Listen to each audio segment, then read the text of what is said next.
the session on sequence to sequence task with attention models. So this session is a hands-on session, and this talk will be given by Jasti Sirisha Madam. Welcome you, Madam Sirisha Madam, to this Atal FTP online FTP 5-day online AICT sponsored FTP. Madam, welcome to you from Department of IT, Vienna Vijay IT. Thank you, ma'am. Thank you, Revati, ma'am.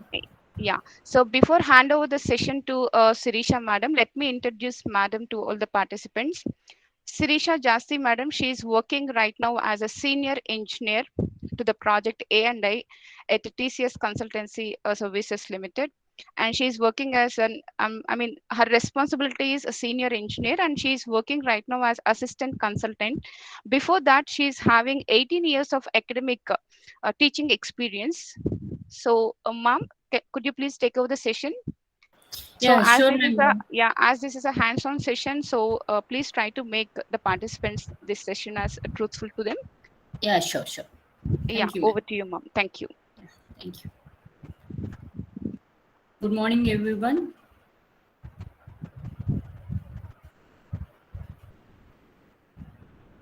Good morning, ma'am.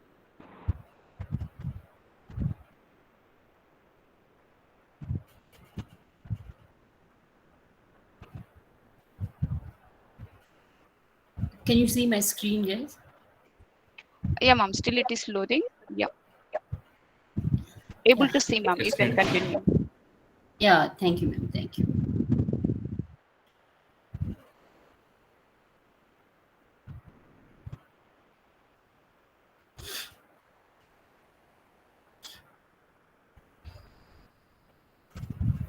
Yeah, good morning, one and all. Today, let us discuss this sequence to sequence task with attention models.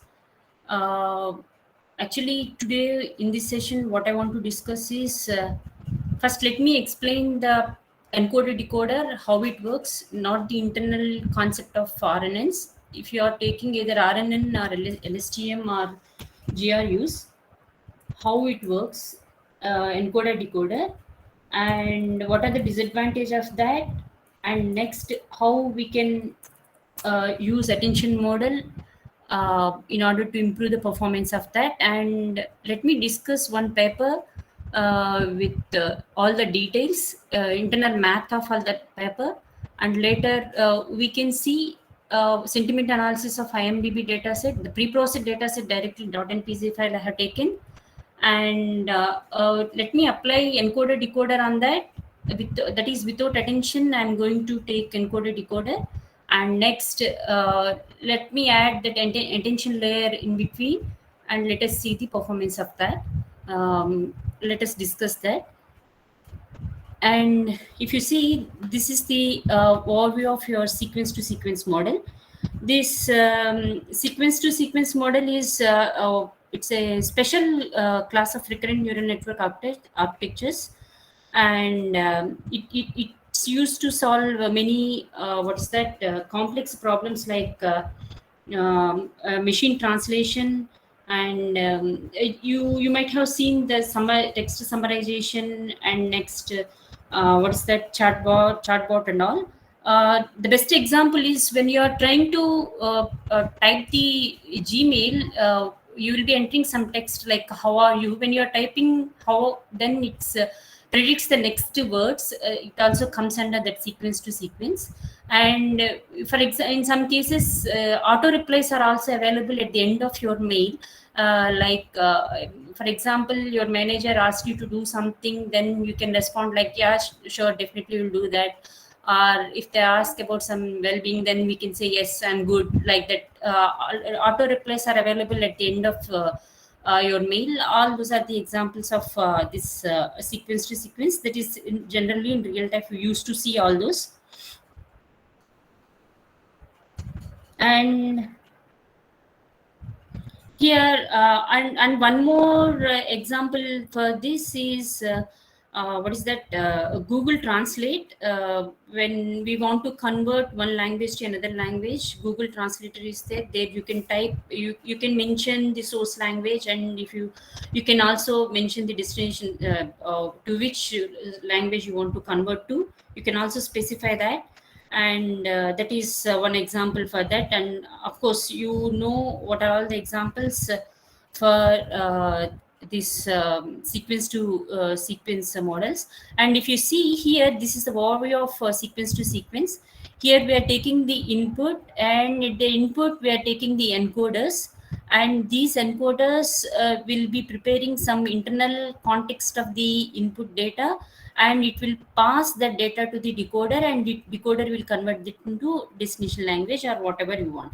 And here if you see, these are the different types of recurrent neural networks, that is different ways of RNN based models.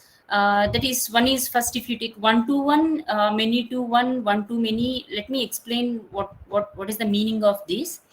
Here if you take one to one, in this image classification is there, that means image is given, and here you are applying your model, and you are predicting whether it is what is that, either cat or dog, something like that. One input image you are giving and one word of output you are getting, that comes under one to one. And if you take many to one, and in this RNN based one, yes, if you sentiment analysis, if you take IMDb data set, set of reviews will be given, and you will be identifying whether it is a positive opinion or negative opinion or neutral opinion.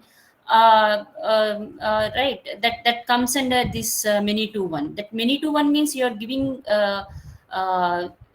different words, set of words you are giving, and output is simply either positive or negative or neutral or something like that. Or if you take multi-class classification, then it can be either good or very good, bad, something like that. And this is RNN based, sorry. And another one is one to many, that is you're taking one image captioning, that is taking one image, and a baby is crying, or someone has what is that, cat is running, something like that. That means you're taking one input, one image as an input, and you're predicting your, what is that, what we can say, we are interpreting what is there in that image. That is image captioning. And next one is many to many machine translation. And many to many means simply this language translation, French to English, or Chinese to English, or English to Telugu. The machine comes under many to many. That means you are giving set of input words, and you are trying to predict, you are trying to translate that into again a set of words. The input length and output length need not be same here, many to many. And the second one is video classification, where the input length is same as the output length. That is where if you want to label each and every frame, then you will go with this many to many.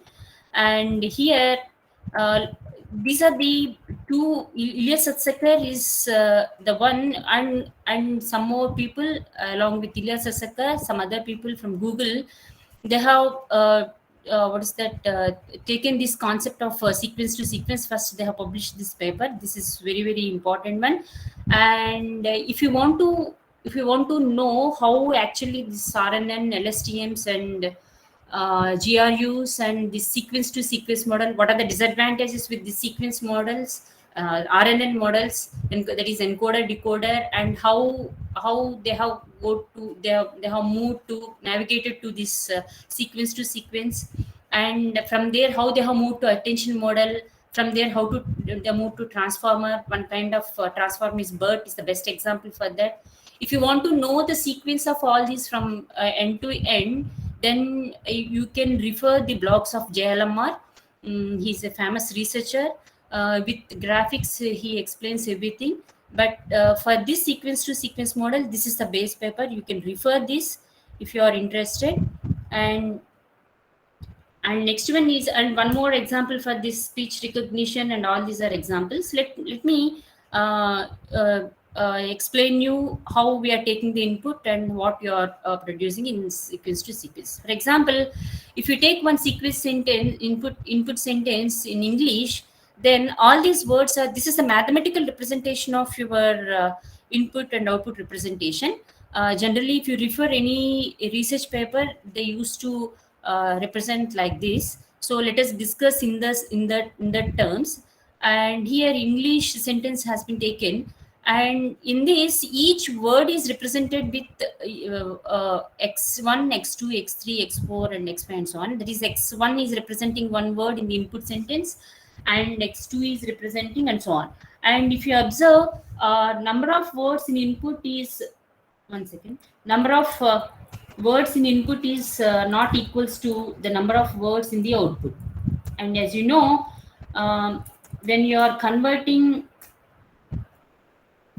one second, when you are yes, when you are converting so what is that, one language to another language, there is no guarantee that the number of input words is equals to the number of output words.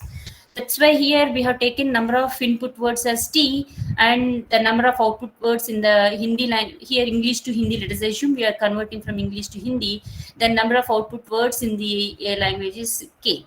So here T need not be equals to K. And and this is the probability of whatever input we are taking, probability of occurring output is the Y. And here this is the mathematical representation. If you are taking input x1, then what is the probability that the output word is Y? Like that we are taking, and in that we are taking the maximum value of I, and here this Y dash is the actual output, and Y1, Y2, and Y3 are the predicted outputs. And if you will be computing the loss between these two, then you will be getting the output. And in this, as you know, when you are training, we will be using different loss functions, and we will be using different optimization algorithms in order to backpropagate the error, and again we will be training the neural network. That is different story. Now let us see this. Here we are in encoder sequence to sequence. Initially we are taking one encoder, and let me just tell you what is sequence to sequence. This is already I have explained you. That is part model is a special class of recurrent neural network architecture. And here when you come to encoder decoder model, this is the common architecture which is used to build sequence to sequence models in encoder decoder architecture. And here let us see what is this encoder.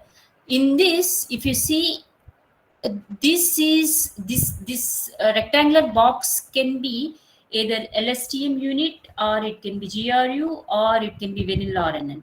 Generally we used to take LSTM model, LSTM architecture, and in both encoder and decoder we are using LSTM models, or you can use either GRUs or you can use vanilla RNNs. And here this if you assume this as an x-axis, this x-axis is representing the time step. At time t1, here we are taking x1, and here we are having bunch of units, LSTM units or RNN or GRU units, and here you are computing the output, and next this output of the first unit is forwarded as input to the second unit in the next time step. That is very, very important. Don't assume that this is one layer and this is a second layer, something like that. And here on x-axis we are taking time axis. And now here what the encoder will do is, encoder reads the input sequence and it summarizes the information in what is called summarizes the information into the context vector W. This is the terminology which we use to represent the W is context vector, or we can also call it as internal state vectors. So this context vector is containing the essence of all the input sentence, where we are taking word by word in each time step, and output of each word is giving as input to the next LSTM or GRU unit. Like that, we are taking all the words in the given input sentence until you reach end of the sentence. And finally, we are giving the output of this input sentence. We are keeping the output of this input sentence into the context vector W. And here one more thing is, we are discarding the outputs of each encoders, and only we are taking the entire essence of the entire input sentence, and we are storing that in W. So what is the use of this context vector is this, what we are going, what we have stored in this context vector is it's encapsulating the, is keeping all the information for all the input elements to what is that, to predict the output of this decoder. That means whatever we are having in the input sentence, we are capturing all the essence of the input sentence, all the words into the context vector, and we are encapsulating that, and we are forwarding that input element to the decoder in order to help the in order to predict the output accurately, right? And here these LSTMs reads the data one sequence after the other. And here on x-axis we have taken here input sentence is t, length of the input sentence is c. So here what we can say is it LSTM reads the input sentence in t time steps, where t is the total number of words in the input sentence, right? So here the steps involved in this are, in each step we are taking the input sentence at each time step, and what we are doing is we are having two different states. One is hidden state and cell state, and at each time step we are combining these, and the internal state of the LSTM at each time step I is keeping that in the context vector W, and this will be passed as input to the decoder. And if you observe, only to the first decoder unit, of course this decoder unit is also LSTM, the output of your input sentence is given only to the first decoder unit of your first LSTM unit of your decoder. And here again this LSTM is giving some output, and again we are sending the output to the next decoder, right? So here at the decoder what is happening is, the decoder is again having LSTM, and it's the context vector of the encoder's final cell, that is W, as we discussed, that is W is input to the first cell of the first LSTM cell of the decoder unit.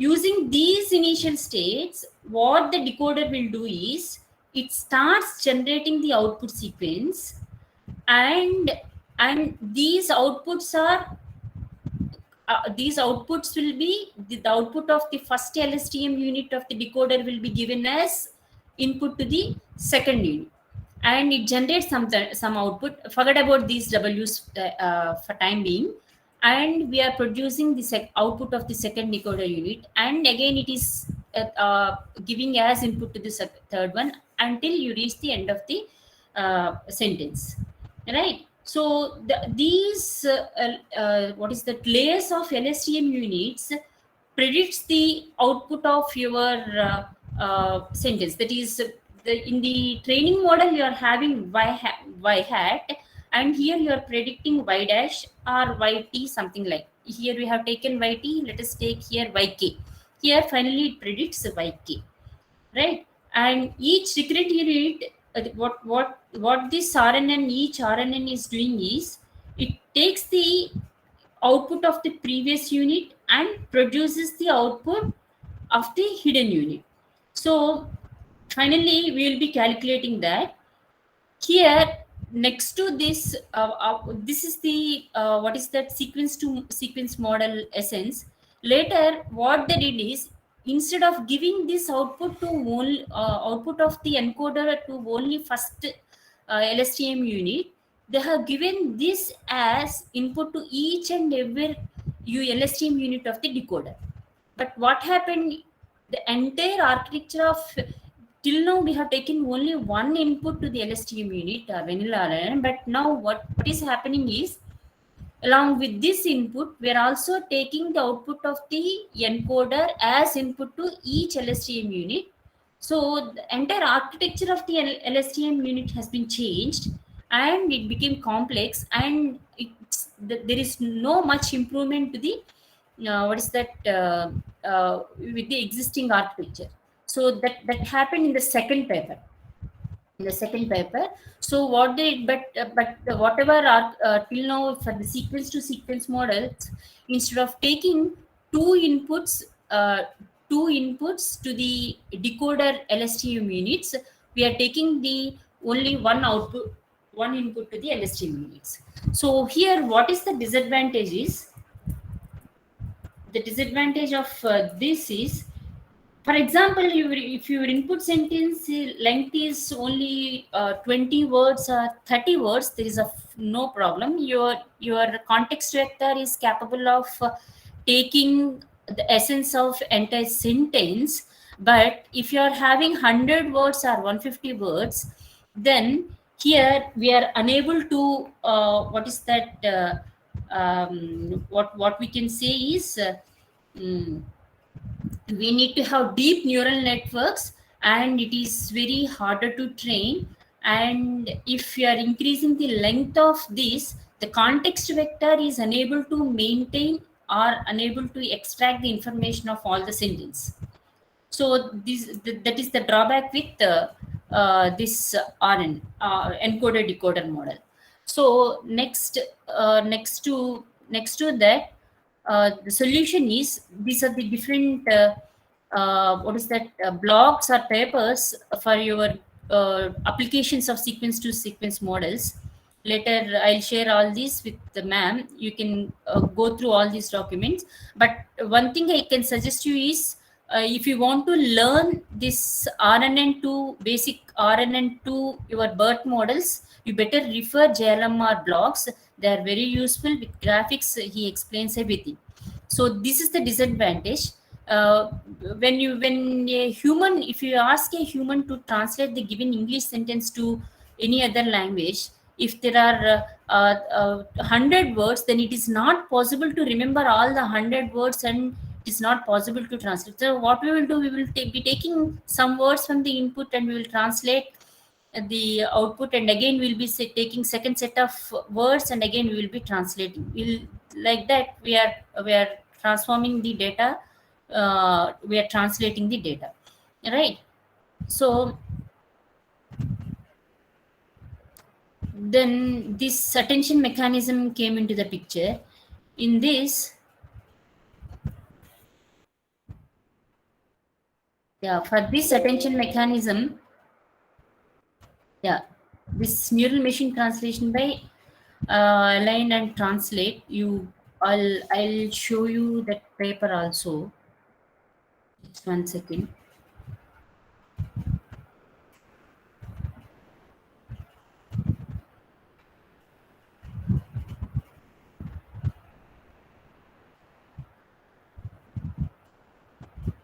Yeah, this is the paper for attention mechanism. Go through this paper. This is neural machine translation by jointly learning to align and translator.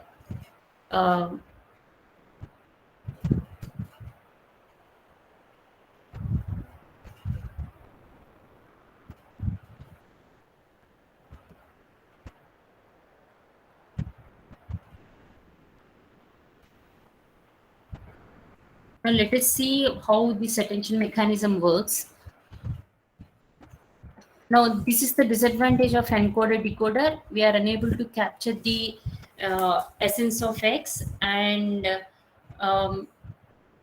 as with humans, this architecture is LSTM is having very limited memory, and the final state of the LSTM, that is what is that we are calling it as context vector, right?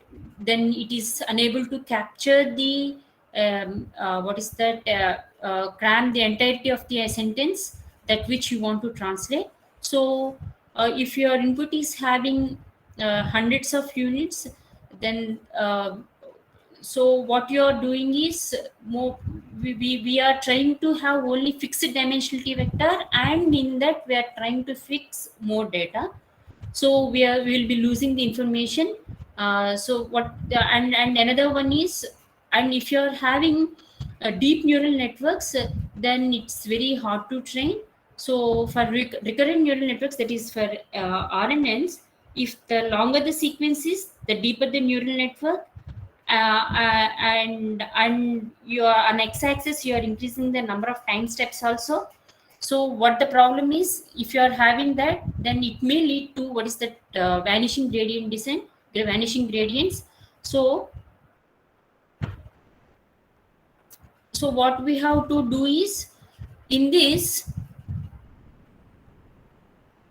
attention model, instead of taking only one LSTM unit, here he is taking two. What is the two units? What is this of bidirectional LSTMs he is taking? That is in forward direction, in backward direction also he is taking that. And when come to this, here the blue boxes are representing the forward hidden units, forward LSTMs, and these green boxes are representing the backward hidden units. That means here, when you're translating or when you're finding the sentiment of any given input sentence, what is that? The output may depend. For example, if you take the second word xi2, the output of this may depend the previous word as well as the words which are succeeding to that, preceding words, and the next words which are following to this word. So that means the context of this vector may change with the previous words and the next words. So here we are fixing the size of this input sentence. That is, instead of taking the entire sentence, for example, if the window size is 5, then what we will be doing is, we will be taking the previous two words and the next two words, including this. How many number of words we are taking? We are taking 5 words. We will be taking these 5 words as input, and we will be forwarding this to this. What is that? We will be giving this as input to this in LSTM unit. So here, these are the input words, and this is the output. Forget about these sigma values. This is the output. Here we are having some output. Now, in encoder decoder, in attention model, the enhancement to encoder decoder is, in the encoder, instead of taking unidirectional, we are taking bidirectional LSTMs, and in decoder you will be taking only unidirectional decoders. So in that is, here if you see, this is the encoder and this is the decoder. And in simple encoder decoder, if you observe, we have taken only unidirectional LSTM units with time on time axis t. At each time step, we are giving one word as input, and we are forwarding the output of each LSTM unit to the next LSTM unit. When you come to this attention model, instead of taking unidirectional LSTMs, we are taking bidirectional LSTMs. Why? Because the context of the word, that is the whatever essence we want to extract from the given word, that may depend on the previous words as well as the words which are following to that. So we have taken the bidirectional LSTMs. So this architecture is representing the encoder part. Instead of having only unidirectional LSTM, we are taking bidirectional LSTMs. And this is the paper where he has discussed about this attention model. And this is the architecture. Now, if you see here, the encoder is containing bidirectional RNN, where we are giving each, again, this is the time axis. At time step t, we are giving this word as input to both forward unit as well as backward LSTM unit, and from these two, it is, we are getting one vector. This vector is nothing but concatenation of these two. Means xi will be given as input to this, and this LSTM is producing something. It is processing the data and it is giving the output. And again, same word will be given as input to the backward and LSTM unit also. and whatever output we are getting, and this will be we will be combining, we are concatenating these two, and we are generating this vector. That means we are getting this h1 is containing the context or the essence of the words which are preceding to this word, as well as the words which are following this word. So this is h1. And for example, if you want to take what is that from now, this is the decoder. In decoder we are not having bidirectional LSTMs, we are having RNNs. Bidirectional LSTM units we are not having, because simply we have to generate the output. So this decoder is having only unidirectional decoder. Now in this unit, before going to the unidirectional decoder, let us see what is happening here.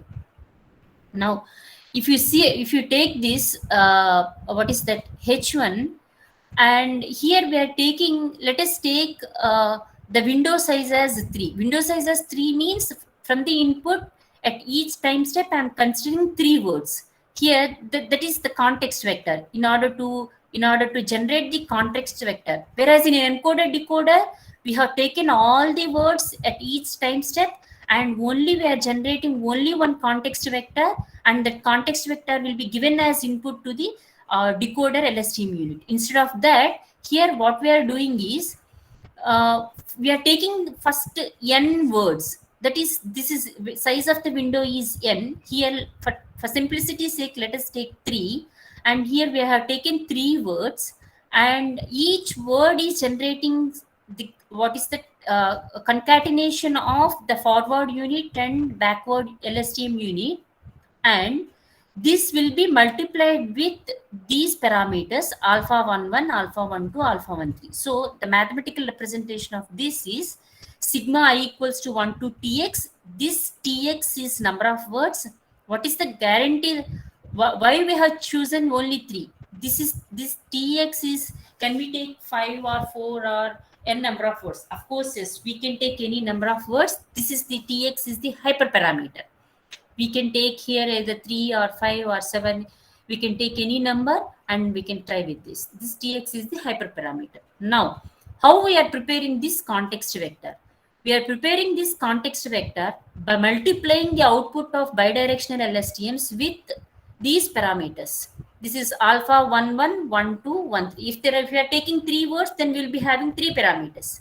Then how to choose these values? What are the constraints on these 3 values? The constraints are always the values must be positive, because these whatever values we are multiplying with this h1, this must be positive, and this alpha 11, alpha 12 plus alpha 13 must be equals to 1. This is the sum of all the hyperparameters must be equals to 1.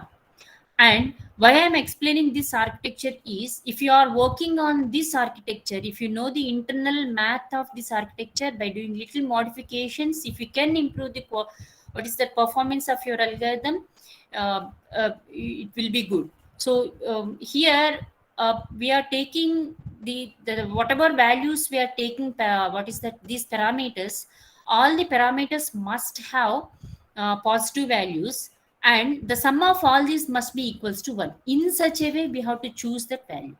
Then how to choose that?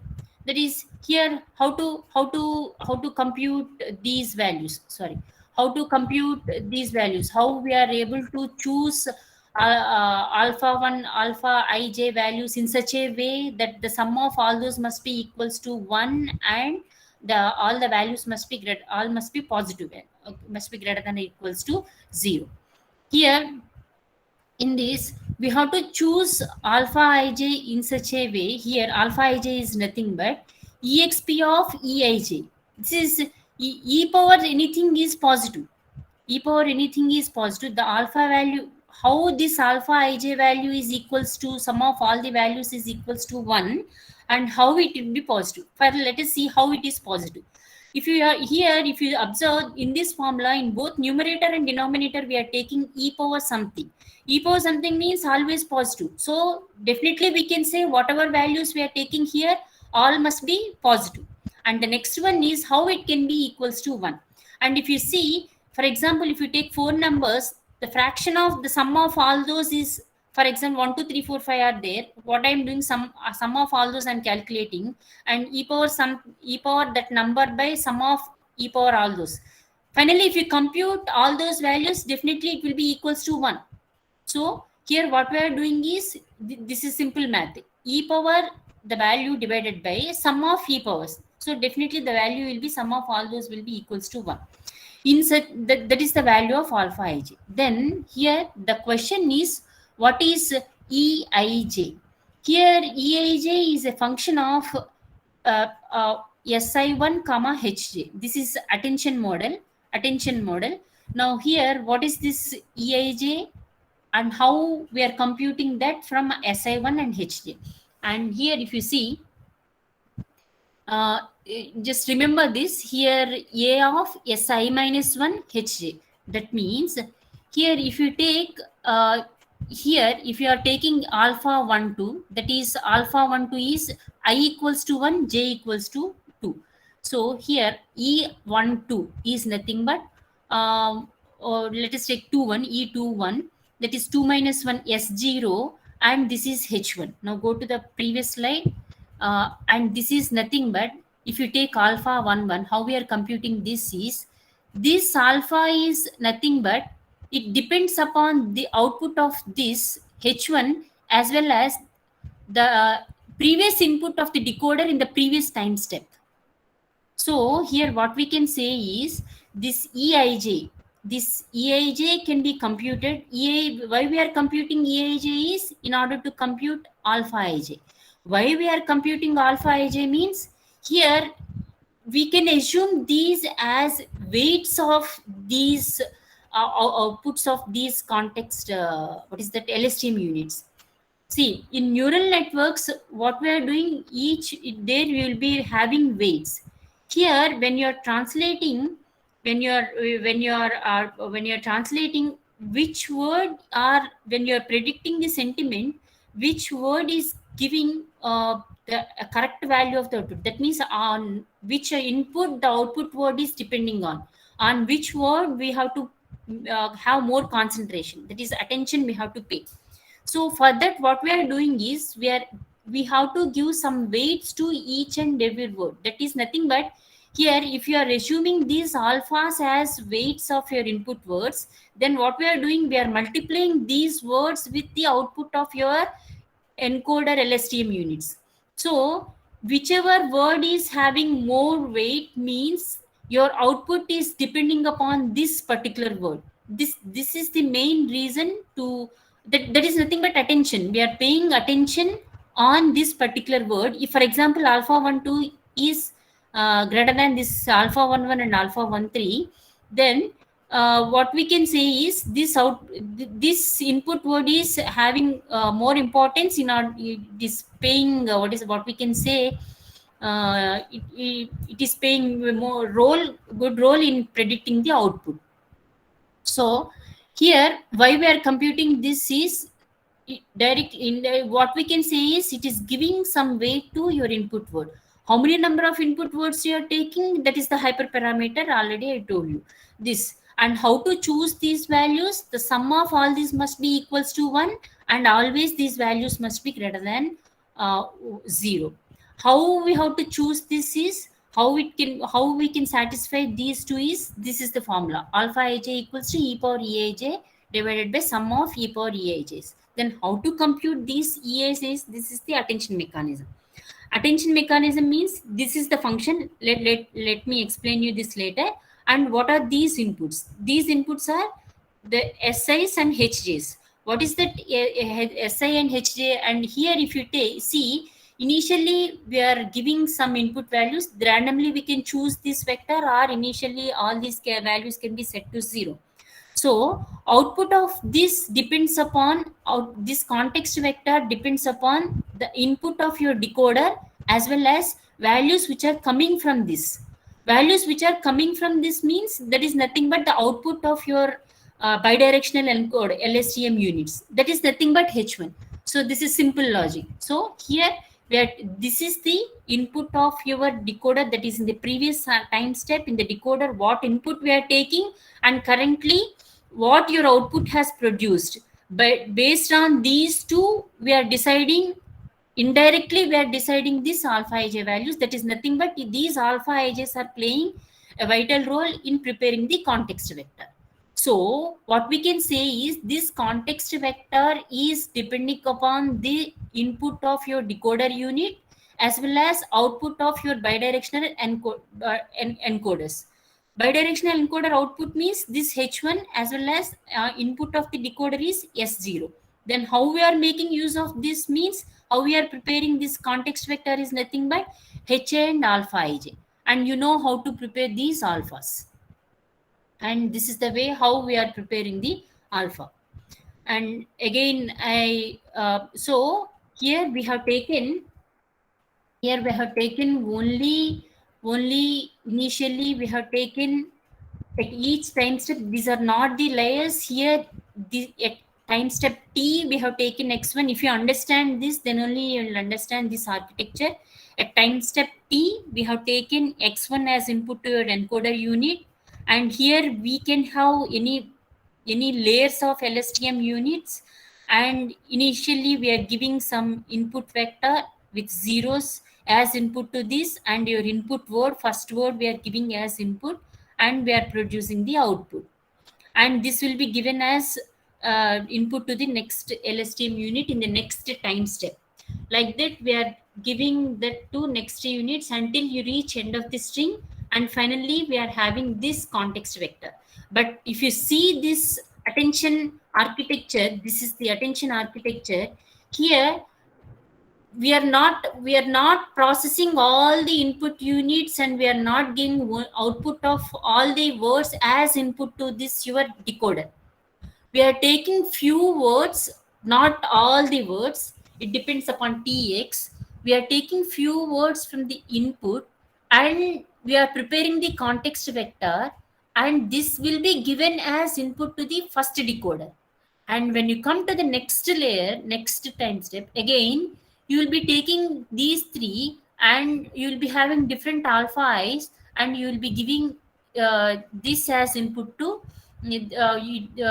context vector. These three will be helpful in preparing the context vector. Now when come to C3, again H2, H3, H4, C4, so like that. We will be taking three words, H1, H2, H3, H2, H3, H4, H3, H4, H5, and so on. Like that we are taking three words, and we are preparing the context vector, and that context vector will be given as input to your decoder LSTM unit. But when you come to the encoder decoder, simple encoder decoder sequence to sequence architecture without attention mechanism, what we are doing is we are taking the entire input string, and we are preparing the context vector. If it is 20 to 30 words, it's fine, it works well. See here, this is the best example, best graph, which represents if you are increasing the length of the sentence, if it is having 50 words or 100 words, your translation accuracy is decreasing. So up to 20 to 30 words, it is fine. This simple sequence to sequence encoder decoder architecture works well, where only the context vector, final common context vector will be prepared, and this will be given as input to this. But if you are increasing the length of the input sentence, if there are more number of words, then you are increasing the neural network layers, and it the whatever context vector we are preparing, it may not extract the entire essence of your input sentence. So for that, the solution is bidirectional RNN we are taking in what is that in input sentence. For the input encoder side, we are taking bidirectional RNN, and we are taking n number of words, and from those n number of words we are preparing the context vector, and that context vector will be given as input to first decoder unit. So here the decoder unit will be having the essence of few words, and again second context vector will be taking from the next three words, C3 will be prepared from the next three words. Like that we are passing that information to the decoder. And here in decoder, what is happening is we are this is important. And next come to this attention mechanism. What is this attention function and what it is doing? Here whatever values we are taking, either these this h1 h2 h3 are the values which the vectors which are coming from the input text. But here whatever alpha values we are taking, these alphas are acting like weights. These are randomly selected values. Then after computing the y values, we are in training data, we are having y hat. That is y I1 hat, y I2 hat, y I3 hat will be there. And we are comparing those values with this.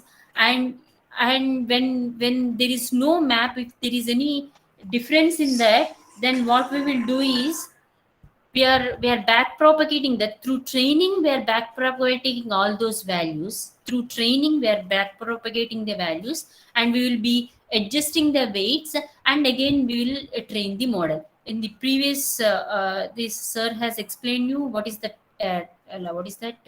how we are training the recurrent neural network and how we are evaluating that, right? So here this is important. So if you come back from this, we are taking attention model. This attention model is nothing but feed forward neural network. What is that feed forward neural network?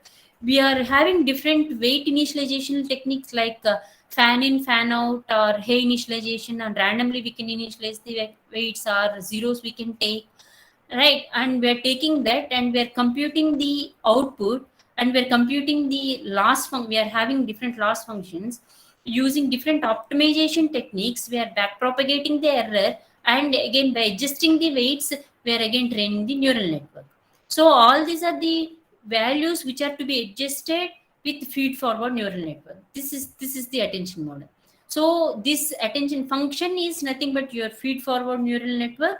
To that we are giving your input words concatenated vector as input, as well as your decoder input. This as input, you are giving this as input, as well as these as inputs to your feed forward neural network.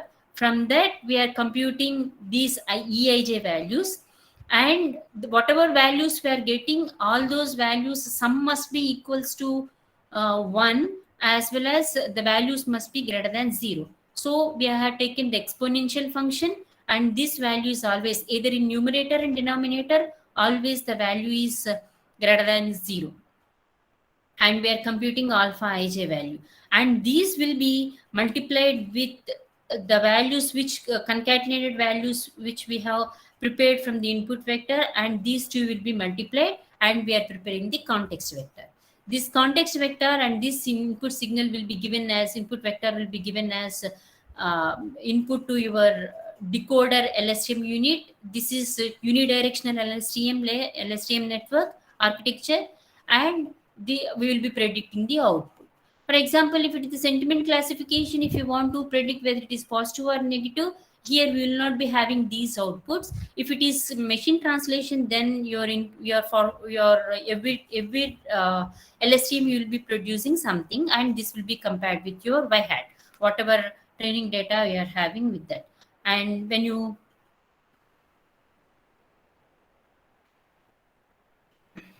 and this is the you can play with this code, and this if you want to, what is that, Keras MDB data set is there, which is the pre-processed data. See this, here we are having 25,000 movies reviews, and labeled with positive and negative, and all these reviews are pre-processed. Though that pre-processed data has been taken, and here I am taking 10,000 unique words, and the length of each sentence is 200, and the batch size is 128. All these are the hyperparameters. You can play with this code, and let me just to show you what is the difference between in encoder decoder code, and when you are adding attention mechanism in that. What is the difference in that? And in both the train and test, in order to, whenever you're taking the input data, the matrix for all the sentences, the length of the sentence must be same. So if you are having few words in some reviews, then we have to use padding mechanism that we are doing here. And this is the model architecture. And if you see here, we simple sequential model we have taken, and embedding layer, and next bidirectional layer LSTM you have taken, and dropouts. All these can be changed according to your requirements. You can play with this code and you can change that.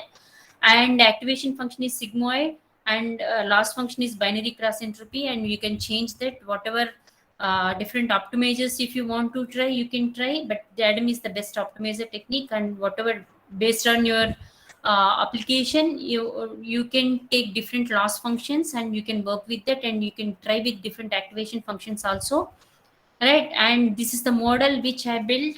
And here when you train, this is the accuracy. And let me show you this attention mechanism. This is important. Whatever theory just now I explained, how to correlate this code with the theory. Here if you see, those H1s which we have computed, all those are multiplied with some weights. Here we are taking those weight. Here this attention class is having three methods. Of course, you know this int method, build, and call method. And here in this build method, we are taking weights and bias. Bias and weights we are taking. For the initialization, normal we have taken. If you want to explore the different initializers, then you can go with what is that Keras add weight method. Just refer Keras add weight method. There are different types of initializers. You can play with all those different initializers. And here how we can correlate with that is, here in the attention model, what we are saying, we are taking weights associated to each associated to the output vector of the input words. We are multiplying them with some weights. How and where we are doing that? Here we are taking the weights for the input shape. Whatever input shape we have taken, we are taking the weights. All those are initialized with normal and the bias value. And this is x into a. See here, we have taken that x multiplied with w plus b, and softmax layer we have taken. This is the attention layer we have defined.